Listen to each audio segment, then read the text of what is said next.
Glória ao Senhor. Jeremias 2, versículo de número 13. Glória ao Senhor.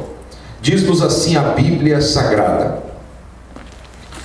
porque 2 crimes há feito o meu povo. Em uma versão diz assim: acometido o meu povo. Me deixaram a mim fonte de água viva e cavaram para si cisternas rotas que não retêm água. Amém. Glória ao Senhor. Jeremias 2 e 13 é o que nós temos acabado de ler nesta oportunidade. Queridos e amados irmãos, servos do Senhor aqui presentes, nós estamos diante deste texto bíblico maravilhoso que Deus tem nos dado, nos entregado a compartilhar com vocês. De todo o nosso coração, de todo o meu coração, eu relutei um pouco com Deus para transmitir esta palavra. Todavia estou confiado na multiforme graça de Deus, e esta graça o fará sentir aquilo que eu sinto quando eu começo a ver este texto bíblico nesta noite evidenciado. Queridos, nós, para entendermos aqui o que Deus quer falar, a gente tem que lembrar do histórico, do historial deste texto. Este texto fora escrito por ninguém mais, ninguém menos do que Jeremias, o profeta das lágrimas. O profeta das lágrimas, ele foi um homem de Deus, escolhido por Deus desde o ventre, sendo este filho de Anatote, ou melhor, filho de Uquias, das cercanias de Anatote, nos diz a Bíblia. Jeremias fora escolhido por Deus para ser profeta em Israel. Todavia, ser profeta em uma época dificílima. Por que, pastor, dificílima? Porque nos diz a Bíblia que Jeremias, ele fica com os remanescentes de Israel. Os remanescentes de Israel, quem eram, pastor Géser? Os remanescentes de Israel eram um povo que não foi levado cativo para a Babilônia, entre os quais estavam velhos, estavam crianças e estavam mulheres desabilitadas.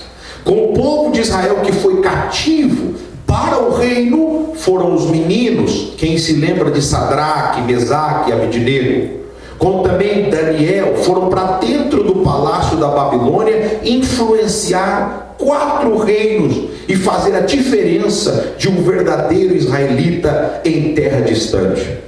Com o povo que foi para o trabalho, com o povo braçal, Deus colocou no caminho deles um profeta chamado Ezequiel. Ezequiel profetizou as margens do rio Quebar, e ao profetizar as margens do rio Quebar, ele viu coisas maravilhosas de Deus, e esteve com o povo de Deus no meio do arraial de Babilônia.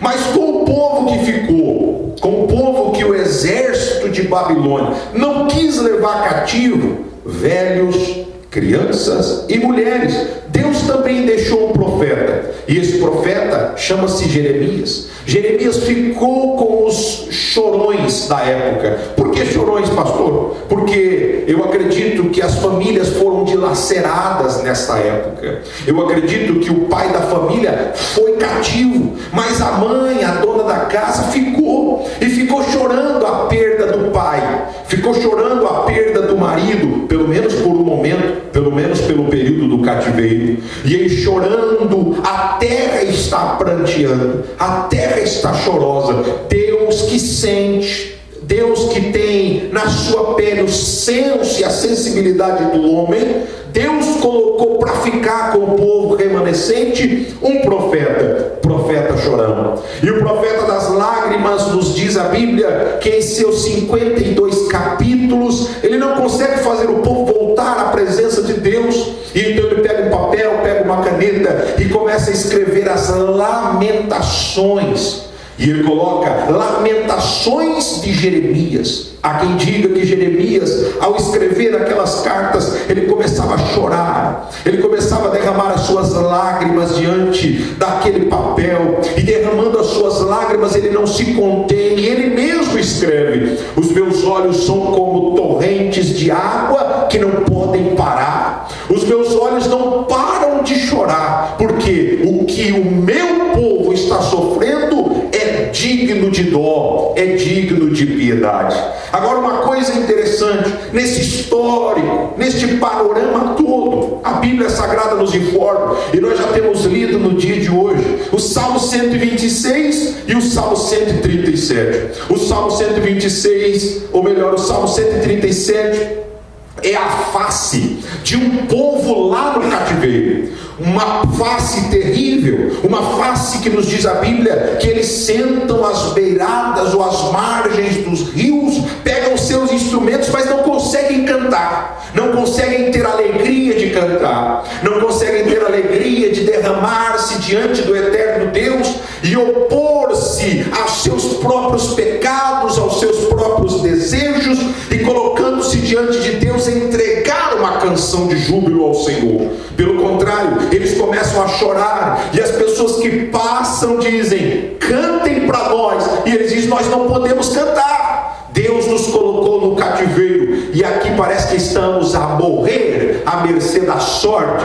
entregados à deriva. Esta é a primeira fase do Salmo 137. Já no Salmo 126, diz a Bíblia Sagrada que eles estão voltando do cativeiro, e ao voltar do cativeiro, diz a Bíblia que a alma deles está como a alma dos que sonham, a alma daqueles que estão alegres, a alma daquele que andando e chorando volta com alegria, trazendo consigo os seus molhos.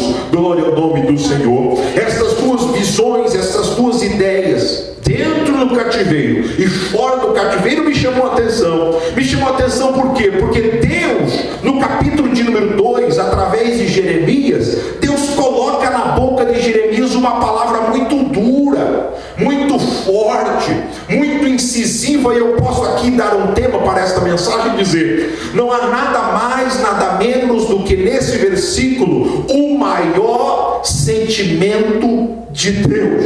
Aleluia. Por quê, pastor Géser? Porque, em outras palavras, Deus acabou de julgar o seu povo, Deus acabou de castigar o seu povo. Nós temos aqui o irmão Gustavo, o irmão Neemias, que são pais, e eles sabem que quando eles castigam o filho, eles castigam porque amam. Eles vão lá e corrigem o filho, ensinam o filho porque estão amando o filho. Assim mesmo é Deus.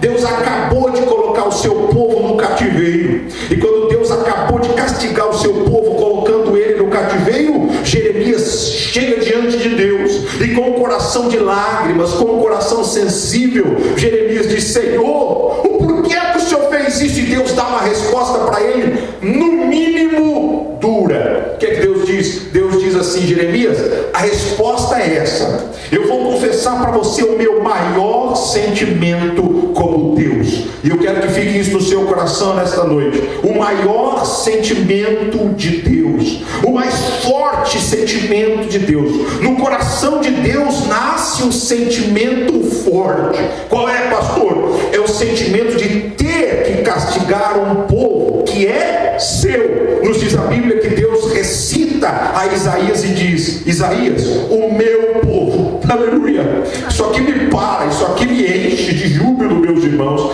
porque mesmo Deus, mesmo sendo povo do Senhor, mesmo sendo especial de Deus, gente de Deus, era povo do Senhor, mas cometeu 2 crimes. E olha que interessante, mesmo sendo povo, é criminoso. E sendo criminoso, o que acontece, pastor? Mesmo sendo criminoso, o que aconteceu? Deus colocou o seu sentimento. Deus mostrou e disse: o meu sentimento vai ficar demonstrado.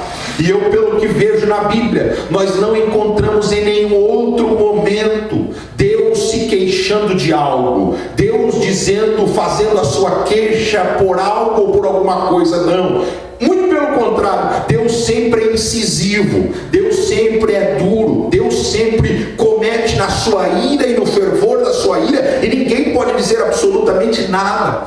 Mas neste momento Deus deixa deixa se demonstrar por um sentimento especial. Veja, meu querido, veja, meu amado irmão, esse sentimento especial de Deus é de uma forma tão forte, tão significante, e alguém pode até estar dizendo: pastor, mas quem é o senhor? Quem é você, pregador, para dizer e falar acerca do sentimento de Deus?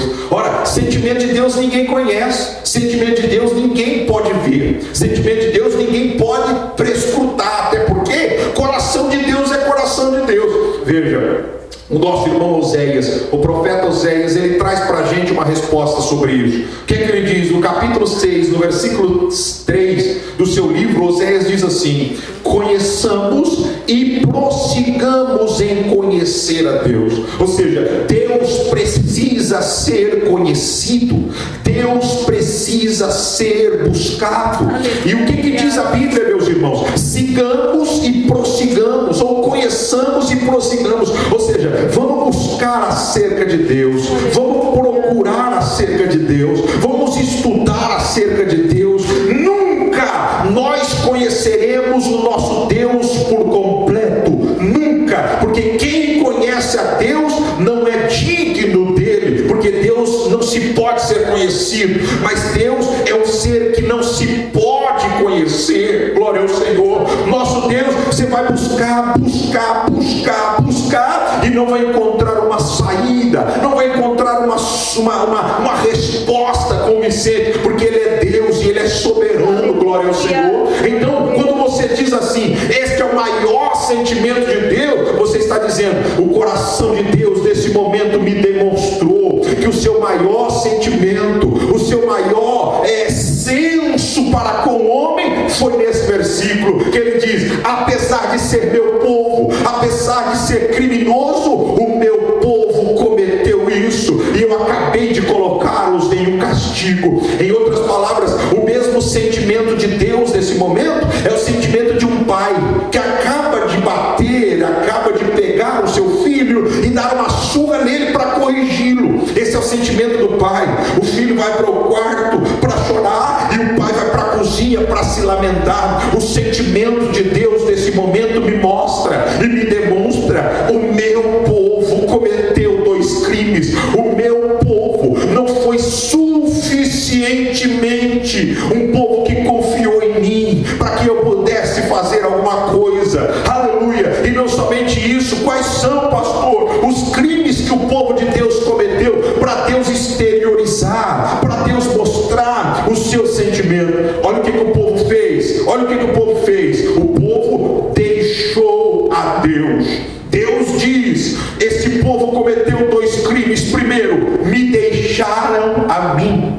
E olha que sentimento, irmão Neemias, muito forte. O povo de Deus deixou a Deus. Deus, em outras palavras, deva ter reclamado nos seus santos céus e na sua santa glória, dizendo: eu nunca deixei faltar comida para o meu povo, eu sempre estive com o meu povo, eu abençoei o meu povo com roupa, com comida, eu abençoei o meu povo com fartura, eu abençoei meu povo com maná caindo do céu, eu abençoei o meu povo com codornizes voando do mar e chegando até o arraial no deserto. Eu fiz tudo para o meu povo, no entanto, o meu povo me abandonou. E olha que sentimento de Deus. Talvez você deva ter passado por isso, você que está nos assistindo agora, talvez você deva passar por isso alguma vez na sua vida. Foi abandonado por todos, foi deixado por todos, todos te esqueceram. E veja que aqui não é um povo, não é uma pessoa, melhor dizendo, é um povo, é uma multidão de gente. Estamos falando aqui de aproximadamente mais de 100 mil pessoas.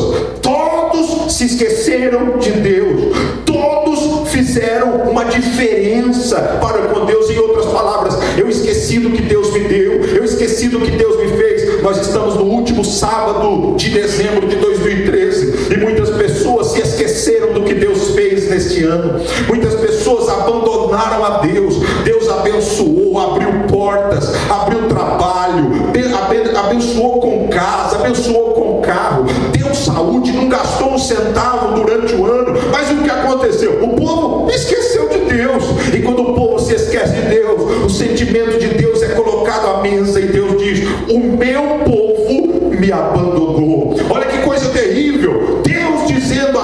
seu povo. O meu povo me deixou, o meu povo esqueceu de mim. E agora, pastor Géser, aí Deus faz um comentário para o povo entender que vai ouvir essa palavra, para o povo entender que vai escutar esta profecia. Deus diz assim: não me deixou apenas porque eu sou Deus, não, o meu povo me abandonou. Por quê? Porque eu sou fonte de água viva. Glória ao Senhor. Em outras palavras, abandonar a Deus por Deus ser Deus do juízo é uma coisa, abandonar a Deus por Ele ser Deus que traz a enfermidade e não tem em seu coração vontade de curar, porque Ele sabe o dia de amanhã, é uma coisa. Agora, abandonar um Deus que é fonte de água viva, não consigo entender este povo de verdade.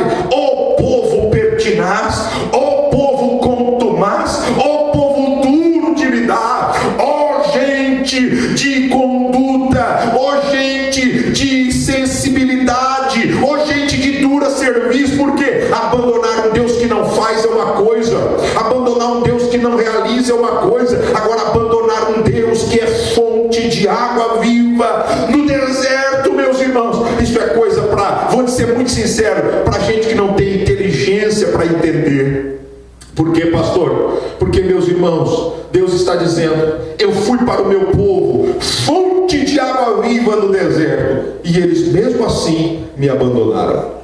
Em outras palavras, Deus está dizendo assim: eu não só fui para eles água viva, eu não só fui para eles chuva que caiu dos céus e regou a sua plantação, ou trouxe para eles uma correnteza maior no afluxo do rio. Não! Eu fui para eles, foi fonte de água viva. Quando nós tratamos na Bíblia Sagrada de água viva, nós lembramos de Jacó. A Bíblia diz que Jacó furava poços e dava água, e os seus inimigos vinham e entulhavam os poços.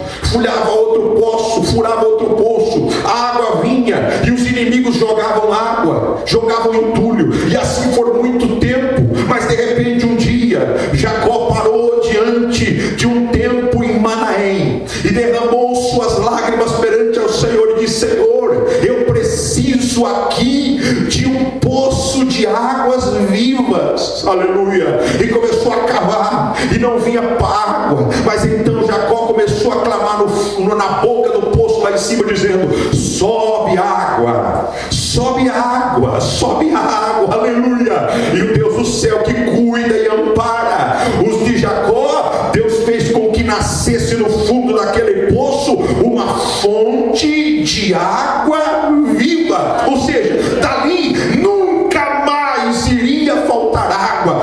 Tão verdade é que lá no capítulo 4 do Evangelho de Lucas, Jesus encontra com uma mulher samaritana junto à fonte de Jacó. Por quê? Porque a fonte de Jacó não acaba a água. Aleluia. A fonte de Jacó mina água até o dia de hoje. Se você for lá em Israel, você vai ver a fonte de Jacó minando. Por quê? A fonte de água viva nasceu lá. Aleluia. O que é que Deus está bravo aqui? O que é que Deus está revoltado aqui? O que é que Deus está sentimentalizado aqui, pastor? Ele diz: o meu povo me abandonou porque eu dei para eles água viva. Em outras palavras, talvez eu poderia, Deus dizendo, talvez eu poderia ficar bravo com vocês, ou vocês poderiam ficar bravos comigo, nervosos comigo, revoltados comigo, se eu tivesse dado a vocês águas das fontes de Mara. Lembra da fonte de Mara ou não? Fonte de Mara, capítulo de número 14 do livro de Êxodo. Uma fonte e ainda por cima água amarga. Foi preciso de um milagre ali para que a água se dulcificasse e eles tomassem água. Talvez vocês poderiam ter me abandonado se eu tivesse dado para vocês uma fonte de água rota. Eu ia abrir uma fonte e era uma fonte de um canal freático, sujo, poluído. Aleluia. Mas não, vocês me abandonaram. Por quê? Porque eu dei água viva para vocês. Aleluia. Eu entreguei para vocês água viva, e vocês sabem que me deram de presente, sabem que me deram de resposta? Me deram um abandono, me abandonaram, se esqueceram de mim. E agora Deus está sentimentalizado no céu, meus irmãos, e dizendo: o meu povo me abandonou porque eu dei fonte de água viva para eles. Aleluia. Que mais, pastor? O outro crime que o povo cometeu, qual é? Outro crime que o povo cometeu ainda está no versículo de número 13. Porque meu povo cometeu 2 crimes: me deixaram a mim, que sou fonte de água viva. E olha o outro crime que eles cometeram: cavaram para si cisternas. Aleluia. O que o senhor quer dizer com isso, pastor? Em primeiro lugar, eu quero tratar aqui com você do egoísmo das palavras. Veja que o povo cavou, não foi para Deus. O povo cavou, não foi para o profeta. O povo cavou, não foi para Ezequiel, tampouco para Daniel, profetas contemporâneos da época da Babilônia. Não, o povo cavou foi para si. Olha o tom egoísta do assunto, olha o tom egoísta da conversa. Ou seja, o meu Deus me deu fonte de água viva, todavia eu abandonei a Deus e faço para mim. Oh, meus irmãos, aleluia, aleluia. Eu abandono a Deus que me deu fonte de água viva no deserto e faço para mim.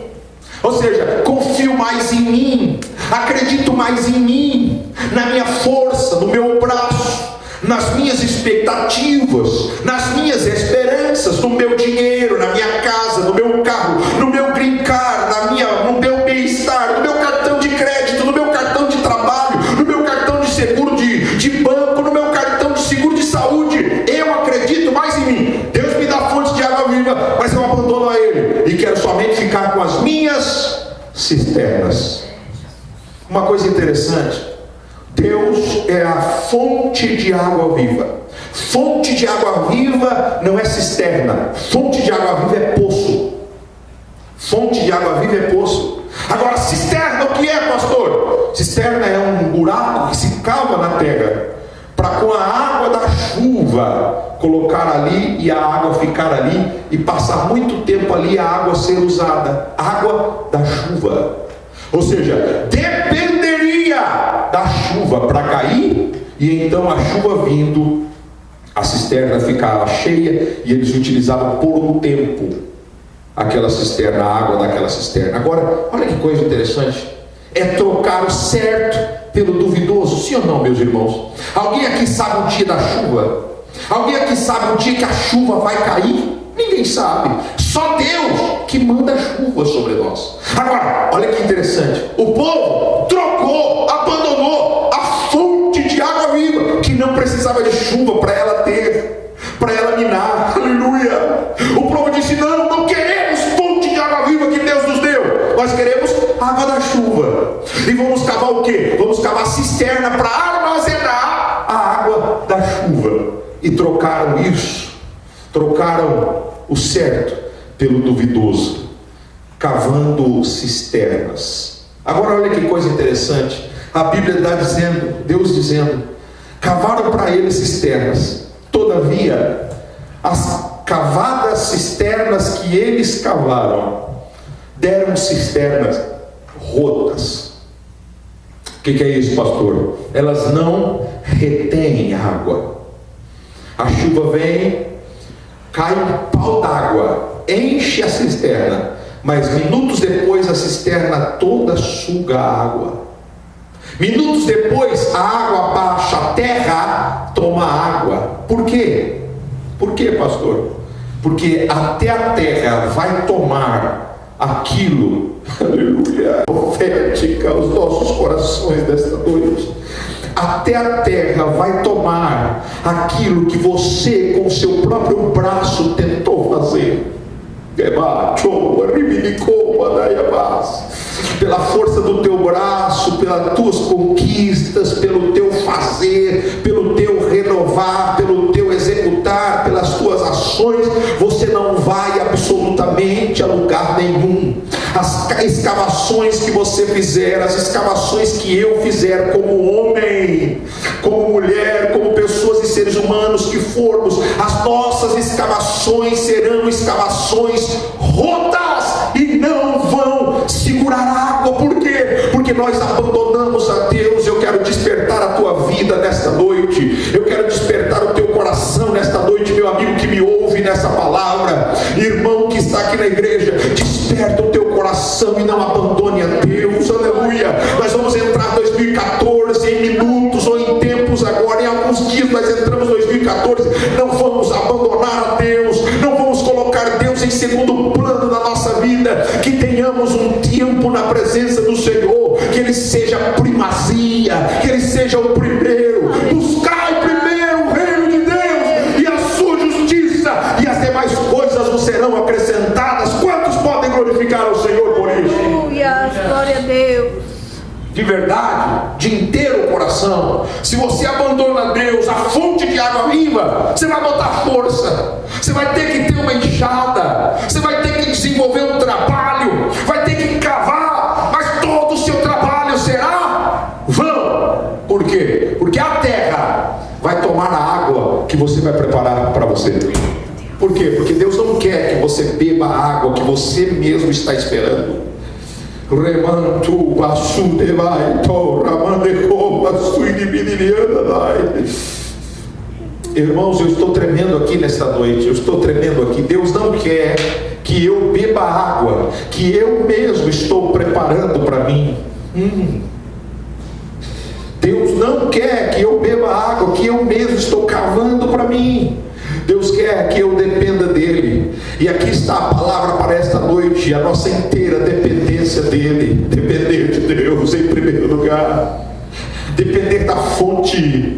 Não dependa do teu braço, não dependa do teu dinheiro, não dependa das tuas estruturas humanas, mas dependa da fonte.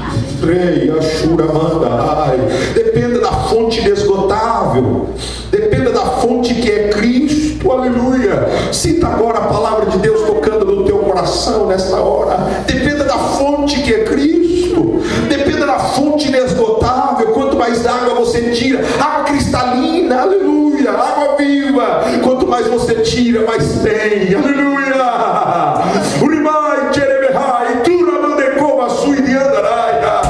O sentimento de Deus desta noite sobre a tua vida, sobre a minha vida, sobre a nossa igreja, sobre o nosso ministério, será um sentimento melhor, será um sentimento maior, porque nós decidimos a partir de hoje confiar somente na fonte. Amém? Glória a Deus. Aleluia. Glória a Jesus. Quando nós cavamos cisternas, elas se tornam rotas, a terra suga, a terra rouba aquilo que nosso braço está fazendo. A terra vai levar, a terra vai roubar, a terra vai tomar tudo aquilo que você faz com o seu braço. Agora, espiritualmente, aquilo que você depende da fonte de água viva, que é inesgotável, isso a terra não pode roubar. A fonte de água viva é a nossa dependência a partir de hoje. Amém? Amém. Pastor Géser, esse é o sentimento de Deus? Sim. Deus viu que o povo cometeu 2 crimes. Deus viu que o povo esqueceu Ele. Deus viu que o povo cavou poço, ou melhor, cisternas. E aí você me fala um negócio, pastor, o senhor falou aí que foram 100.000 pessoas, que Deus deu essa palavra através da boca de Jeremias. Foram 100.000 pessoas, pouco mais de 100.000 pessoas. E agora, pastor, não é possível que lá no meio desta gente não tinha pelo menos um bom. E Deus mandou essa palavra de sentimento, essa palavra de castigo, de pai, de debilidade, pastor, a todos, e os bons pagaram pelos maus, pastor. Infelizmente, ou felizmente, como vocês queiram, Deus sempre soube fazer a diferença entre o que serve a Deus e o que não serve a Deus. Esta palavra de pai que veio ao coração de Deus atingiu a todos, mas Deus sempre faz a diferença. A Bíblia Sagrada nos diz lá no livro de Malaquias 3:18: e vereis outra vez a diferença entre o que serve a Deus e o que não serve. Deus sempre faz a diferença. Deus difere o justo do ímpio, Deus difere o joio do trigo, Deus difere o santo do profano. Deus faz a diferença. E quando a palavra vem para todo mundo, e Isaías está escrevendo o seu livro, lá no último capítulo, eu quero que você vá comigo lá no último capítulo de Jeremias, quando todo mundo imagina que Deus trouxe a palavra dura, incisiva e forte a toda a nação de Israel, que estava agora na dificuldade do cativeiro, mesmo estando sozinhos e esquecidos como remanescentes, sendo Deus utilizando a boca de Jeremias para dizer alguma palavra de verdade, de profecia, e a palavra vem para todo mundo. Deus faz o seguinte: Deus diz: eu não posso terminar o livro de Jeremias. Jeremias não pode cumprir o propósito a que ele veio, sem antes eu mostrar a diferença que eu sei fazer entre aqueles que dependem de mim, que sou a fonte, e aqueles que dependem do seu próprio trabalho, do seu próprio esforço, a saber, as cisternas que são rotas. E Deus então coloca Jeremias a escrever, e Jeremias escreve o capítulo 52, e no versículo de número 31, isso me toca demais. O que é que aconteceu? A Bíblia diz, versículo 31, capítulo 52, e sucedeu que no ano 37 do cativeiro de Joaquim, rei de Judá, e no mês do 10º, e aos 25 dias do mês, Evil-Merodach, rei da Babilônia, no ano 1º de seu reinado, levantou a cabeça de Joaquim, rei de Judá, e lhe tirou do cárcere. Olha aí, meus irmãos. E o que mais? E falou com ele amigavelmente, e fez colocar em seu trono, sobre o trono de todos os reis que estavam com ele na Babilônia, e fez mudar também os seus vestidos de prisioneiro, e comia pão na mesa do rei sempre, todos os dias da sua vida, e continuamente se dava uma razão da parte do rei da Babilônia, e cada dia, durante todos os dias da sua vida, até o dia da sua morte. Aleluia. Esse rei é o rei Joaquim. É o rei que, mesmo vendo o povo abandonar a Deus e curvar-se diante da impenitência e diante do pecado e da iniquidade, esse rei não teve hombridade ou coragem, bravura de fazer um recenseamento ao povo e fazer o povo voltar à presença do Senhor. Esse rei preferiu ficar calado, e quando ficou calado, não deu resposta absolutamente a ninguém. E então o que ele fez? Ele, ao invés de ficar junto com o rei da Babilônia, ele foi levado ao cárcere. E jogado ao cárcere, eu acredito que uma das orações do rei Joaquim foi: Senhor, eu não fiz cisternas para mim. Eu não fiz cisternas para mim, até porque eu aprendi a confiar e depender de Ti. Eu aprendi a confiar e depender da Tua presença. Eu aprendi a confiar e depender da fonte inesgotável que jorra água viva.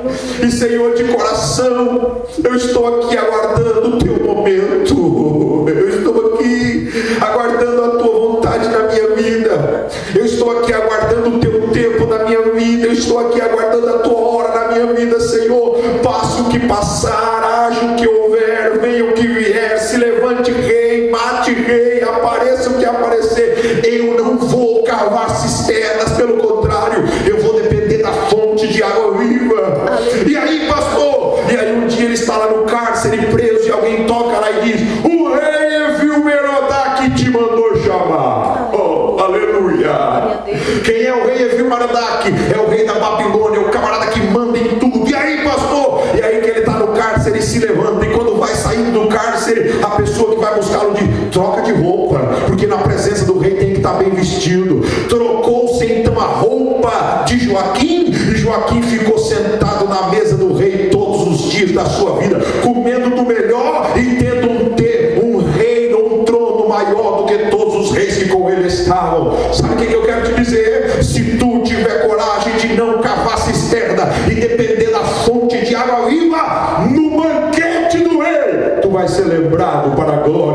nome do Senhor. Quantos acreditam nessa palavra? Soltem a sua voz e adorem ao Rei dos Reis e Senhor dos Senhores nesta noite. Deus, aleluia, Senhor. Se eu depender da fonte, eu não vou precisar cavar a cisterna. Aleluia. Se eu depender da fonte, eu não abandono a Deus. Se eu depender da fonte, eu considero-me povo. Se eu depender da fonte, eu me considero não criminoso, pelo contrário, absolvido. Amém? Amém. Esta é a palavra de Deus aos nossos corações. Quantos entenderam? Amém. Deus abençoe os irmãos em nome de Jesus. Isso é o que Deus quer falar e falou aos nossos corações nesta noite. Amém? Amém. Entenderam ou não?